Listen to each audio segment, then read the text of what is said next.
ನಮಸ್ತೆ ವೀಕ್ಷಕರೇ, ನಾನು ಈ ದಿನ ಲಂಚ್ ಬಾಕ್ಸಿಗಾಗಿ ತುಂಬ ರುಚಿಯಾದ ಹೊಸ ರೀತಿಯ ತಿಂಡಿ ಅಥವಾ ಹೊಸ ರೀತಿಯಲ್ಲಿ ಪಲಾವ್ ಮಾಡೋದು ಹೇಗೆ ಅಂತ ತೋರಿಸ್ಕೊಡ್ತಾ ಇದ್ದೀನಿ. ಹಾಗೆ ಈ ತಿಂಡಿನ ನೀವು ಮಕ್ಕಳ ಲಂಚ್ ಬಾಕ್ಸಿಗಾದರೂ ಕೊಟ್ಟು ಕಳಿಸಬಹುದು ಅಥವಾ ದೊಡ್ಡವರ ಲಂಚ್ ಬಾಕ್ಸಿಗಾದರೂ ಕೊಟ್ಟು ಕಳಿಸಬಹುದು. ಈಗ ನೋಡಿ ಪಲಾವ್ ಎಷ್ಟು ಚೆನ್ನಾಗಿ ಬಂದಿದೆ. ಅನ್ನದಗಳಿಗೆ ಮಸಾಲೆ ಎಲ್ಲ ಚೆನ್ನಾಗಿ ಅಂಟ್ಕೊಂಡಿರುತ್ತೆ, ತುಂಬಾ ರುಚಿಯಾಗಿರುತ್ತೆ. ಒಂದ್ಸರಿ ಟ್ರೈ ಮಾಡಿ ನೋಡಿ, ಖಂಡಿತ ಮತ್ತೆ ಮಾಡ್ತೀರಾ. ಹಾಗೆ ನಿಮಗೆ ಈ ವಿಡಿಯೋ ಇಷ್ಟ ಆದರೆ ಪ್ಲೀಸ್ ವಿಡಿಯೋನ ಲೈಕ್ ಮಾಡಿ ಮತ್ತು ಚಾನಲ್ಗೆ ಸಬ್ಸ್ಕ್ರೈಬ್ ಮಾಡಿ. ಈಗ ಲಂಚ್ ಬಾಕ್ಸಿಗಾಗಿ ಹೊಸ ರೀತಿಯ ತಿಂಡಿ ಮಾಡೋದು ಹೇಗೆ ಅಂತ ನೋಡ್ಕೊಳ್ಳೋಣ ಬನ್ನಿ. ಮೊದಲಿಗೆ ನಾನಿಲ್ಲಿ 2 ಕಟ್ಟಷ್ಟು ತೊಳೆದು ಕ್ಲೀನ್ ಮಾಡಿರುವಂಥ ಪಾಲಕ್ ಸೊಪ್ಪನ್ನ ತೆಗೆದಿಟ್ಕೊಂಡಿದ್ದೀನಿ. ಹಾಗೆ ನಾನಿಲ್ಲಿ 2 ಕಪ್ಪಷ್ಟು ಅಕ್ಕಿ ಉಪಯೋಗಿಸಿರೋದ್ರಿಂದ ಈ ರೀತಿ 2 ಕಟ್ಟಷ್ಟು ಪಾಲಕ್ ಸೊಪ್ಪನ್ನ ತೆಗೆದಿಟ್ಕೊಂಡಿದ್ದೀನಿ.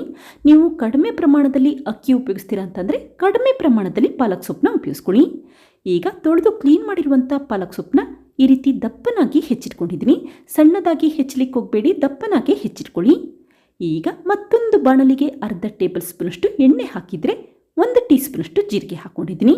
ಈಗ ಒಂದ್ಸರಿ ಮಿಕ್ಸ್ ಮಾಡಿದ ನಂತರ 10 ರಿಂದ 12 ಬೆಳ್ಳುಳ್ಳಿ ಎಸ್ಲು ಹಾಗೆ 1 ಇಂಚಷ್ಟು ಉದ್ದದ ಶುಂಠಿ ಹಾಕ್ಕೊಂಡಿದ್ದೀನಿ. ನಂತರ 4 ಕಟ್ ಮಾಡಿರುವಂಥ ಹಸಿರು ಮೆಣಸಿನ್ಕಾಯಿ ಹಾಕ್ಕೊಳ್ಳಿ. ನಿಮಗೆ ಖಾರ ಎಷ್ಟು ಬೇಕೋ ಅಷ್ಟು ಪ್ರಮಾಣದಲ್ಲಿ ಹಸಿರು ಮೆಣಸಿನ್ಕಾಯಿ ಉಪಯೋಗಿಸ್ಕೊಳ್ಳಿ. ಈಗ ಒಂದ್ಸರಿ ಫ್ರೈ ಮಾಡಿಟ್ಕೊಂಡಿದ್ದೀನಿ. ನಂತರ ಕಟ್ ಮಾಡಿರುವಂಥ ಪಾಲಕ್ ಸೊಪ್ಪನ್ನ ಹಾಕ್ಕೊಳ್ತಾ ಇದ್ದೀನಿ. ಹಸಿರು ಮೆಣಸಿನ್ಕಾಯಿ ಸ್ವಲ್ಪ ಬಣ್ಣ ಬದಲಾದ ನಂತರ ಅಷ್ಟೇ ಪಾಲಕ್ ಸೊಪ್ಪನ್ನ ಹಾಕ್ಕೊಳ್ಳಿ.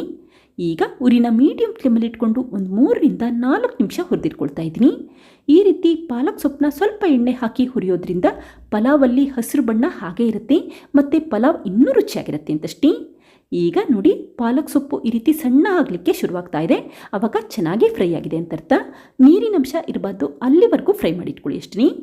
ಕೊನೆಯದಾಗಿ ಒಂದು ಅರ್ಧ ಟೀ ಸ್ಪೂನಷ್ಟು ಕಾಳುಮೆಣಸನ್ನು ಹಾಕ್ಕೊಳ್ತಾ ಇದ್ದೀನಿ. ಕಾಳುಮೆಣಸು ಹಾಕೋದ್ರಿಂದ ಪಲಾವಲ್ಲಿ ಒಂದು ಸ್ವಲ್ಪ ಖಾರ ಜಾಸ್ತಿ ಇರುತ್ತೆ ಮತ್ತು ಪಲಾವ್ ಇನ್ನೂ ರುಚಿಯಾಗಿರುತ್ತೆ ಅಂತಷ್ಟೇ ಹಾಕ್ಕೊಂಡಿದ್ದೀನಿ. ಬೇಕಿದ್ದರೆ ಕಾಳುಮೆಣಸನ್ನು ಉಪಯೋಗಿಸ್ಕೊಳ್ಳಿ, ಬೇಡ ಅಂತಂದರೆ ಹಾಕಲಿಲ್ಲ ಅಂದರೂ ಕೂಡ ನಡೆಯುತ್ತೆ. ಈಗ ತಕ್ಷಣವೇ ಸ್ಟವ್ ಆಫ್ ಮಾಡಿಕೊಂಡು ಮಿಶ್ರಣನ ತಣ್ಣಗಾಗಲಿಕ್ಕೆ ಹಾಗಿಟ್ಟಿದ್ದೀನಿ. ಯಾವಾಗ ಈ ಪಾಲಕ್ ಸೊಪ್ಪಿನ ಮಿಶ್ರಣ ಚೆನ್ನಾಗಿ ತಣ್ಣಗಾಗಿರುತ್ತೆ ಆವಾಗ ಒಂದು ಮಿಕ್ಸಿ ಜಾರ್ಗೆ ಹಾಕ್ಕೊಳ್ಳಿ. ಹಾಗೆ ರುಬ್ಬೇಕಾದ್ರೆ ಸ್ವಲ್ಪ ತಣ್ಣೀರನ್ನು ಹಾಕಿ ನುಣ್ಣಗೆ ರುಬ್ಬಿಟ್ಕೊಳ್ಳಿ. ಈಗ ನೋಡಿ, ರುಬ್ಬಿರುವಂಥ ಪಾಲಕ್ ಸೊಪ್ಪಿನ ಪೇಸ್ಟ್ ರೆಡಿಯಾಗಿದೆ. ಇದನ್ನೀಗ ಹಾಗೆ ಎತ್ತಿಟ್ಕೊಂಡಿದ್ದೀನಿ. ಇದೇ ಸಮಯದಲ್ಲಿ ಮತ್ತೊಂದು ಕುಕ್ಕರ್ಗೆ 3 ಟೇಬಲ್ ಸ್ಪೂನಷ್ಟು ಎಣ್ಣೆ ಹಾಕ್ಕೊಳ್ತಾ ಇದ್ದೀನಿ. ನೀವಿಲ್ಲಿ ಎಷ್ಟು ಬೇಕೋ ಅಷ್ಟು ಪ್ರಮಾಣದಲ್ಲಿ ಎಣ್ಣೆ ಉಪಯೋಗಿಸಬಹುದು. ನಂತರ ಗರಂ ಮಸಾಲ ಪದಾರ್ಥಗಳಾದ ಚಕ್ಕೆ, ಲವಂಗ, ಅನಾನಸು ಮತ್ತು ಬಿರಿಯಾನಿ ಎಲೆ ಕೂಡ ಹಾಕ್ಕೊಂಡಿದ್ದೀನಿ. ನಿಮ್ಮ ಮನೆಯಲ್ಲಿ ಯಾವ ರೀತಿ ಗರಂ ಮಸಾಲ ಪದಾರ್ಥ ಇರುತ್ತೆ ಅದನ್ನೇ ಉಪಯೋಗಿಸ್ಕೊಳ್ಳಿ. ಈಗ 2 ದಪ್ಪ ಈರುಳ್ಳಿನ ಉದ್ದವಾಗಿ ಮತ್ತು ತೆಳುವಾಗಿ ಹೆಚ್ಚಿ ಹಾಕಿದರೆ 1/4 ಟೀ ಸ್ಪೂನಷ್ಟು ಉಪ್ಪು ಹಾಕ್ಕೊಂಡಿದ್ದೀನಿ. ಆವಾಗ ಈರುಳ್ಳಿ ಬೇಗ ಫ್ರೈ ಆಗುತ್ತೆ ಅಂತಷ್ಟೇ. ಈರುಳ್ಳಿನ ತುಂಬ ಸಮಯ ಫ್ರೈ ಮಾಡೋ ಅವಶ್ಯಕತೆ ಇಲ್ಲ, ಅಂದರೆ ಗೋಲ್ಡನ್ ಬ್ರೌನ್ ಕಲರ್ ಬರೋ ಅವಶ್ಯಕತೆ ಇಲ್ಲ.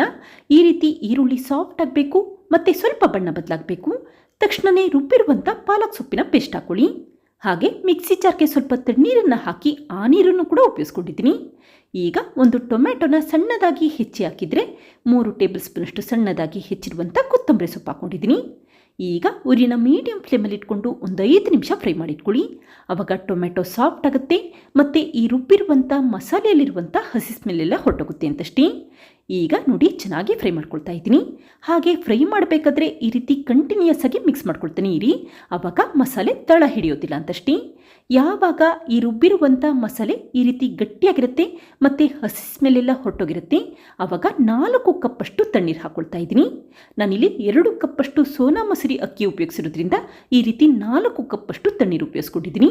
ಈಗ ಒಂದ್ಸರಿ ಚೆನ್ನಾಗಿ ಮಿಕ್ಸ್ ಮಾಡಿಟ್ಕೊಳ್ಳಿ. ಕೊನೆಯದಾಗಿ ರುಚಿಗೆ ತಕ್ಕಷ್ಟು ಉಪ್ಪು ಹಾಕಿದರೆ 1/4 ಟೀ ಸ್ಪೂನಷ್ಟು ಗರಂ ಮಸಾಲ ಪುಡಿ ಹಾಕ್ಕೊಂಡಿದ್ದೀನಿ. ಈಗ ಮತ್ತೆ ಒಂದ್ಸರಿ ಮಿಕ್ಸ್ ಮಾಡಿಟ್ಕೊಳ್ಳಿ. ಈರುಳ್ಳಿ ಫ್ರೈ ಮಾಡಬೇಕಾದ್ರೆ ಸ್ವಲ್ಪ ಉಪ್ಪು ಹಾಕಿರೋದ್ರಿಂದ ಈಗ ನೋಡಿ, ನಿಮಗೆ ಎಷ್ಟು ಬೇಕೋ ಅಷ್ಟು ಪ್ರಮಾಣದಲ್ಲಿ ಉಪ್ಪು ಹಾಕ್ಕೊಳ್ಳಿ. ಯಾವಾಗ ಈ ಮಸಾಲೆ ನೀರು ಕುದಿಲಿಕ್ಕೆ ಶುರುವಾಗುತ್ತೆ ಆವಾಗ 2 ಕಪ್ಪಷ್ಟು ತೊಳೆದಿರುವಂಥ ಸೋನಾ ಮಸೂರಿ ಅಕ್ಕಿ ಹಾಕ್ಕೊಂಡಿದ್ದೀನಿ. ಈಗ ಒಂದ್ಸರಿ ಚೆನ್ನಾಗಿ ಮಿಕ್ಸ್ ಮಾಡಿಕೊಂಡು ಲಿಡ್ ಕ್ಲೋಸ್ ಮಾಡ್ಕೊಳ್ತಾ ಇದ್ದೀನಿ.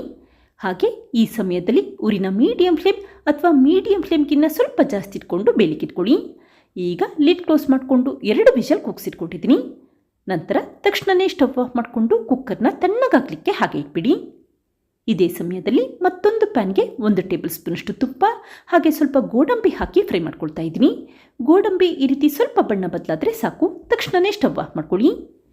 ಈಗ ನೋಡಿ, ಕುಕ್ಕರ್ ಕೂಡ ಚೆನ್ನಾಗಿ ತಣ್ಣಗಾಗಿದೆ. ನಂತರ ನಿಧಾನಕ್ಕೆ ಲಿಡ್ ಓಪನ್ ಮಾಡಿ ಇಟ್ಕೊಂಡಿದ್ದೀನಿ. ಹಾಗೆ ತುಪ್ಪದಲ್ಲಿ ಫ್ರೈ ಮಾಡಿಟ್ಟಂಥ ಗೋಡಂಬಿ ಹಾಕಿ ಒಂದ್ಸರಿ ನೀಟಾಗಿ ಮಿಕ್ಸ್ ಮಾಡಿಟ್ಕೊಳ್ಳಿ. ಈ ರೀತಿ ಗೋಡಂಬಿ ಫ್ರೈ ಮಾಡಿ ಹಾಕೋದ್ರಿಂದ ಪಲಾವ್ ಇನ್ನೂ ರುಚಿಯಾಗಿರುತ್ತೆ. ಬೇಕಿದ್ದರೆ ಗೋಡಂಬಿ ಉಪಯೋಗಿಸಿ, ಬೇಡ ಅಂತಂದರೆ ಪಲಾವ್ಗೆ 1 ಚಮಚ ತುಪ್ಪ ಹಾಕಿ ಚೆನ್ನಾಗಿ ಮಿಕ್ಸ್ ಮಾಡಿಟ್ಕೊಳ್ಳಿ ಅಷ್ಟೇ.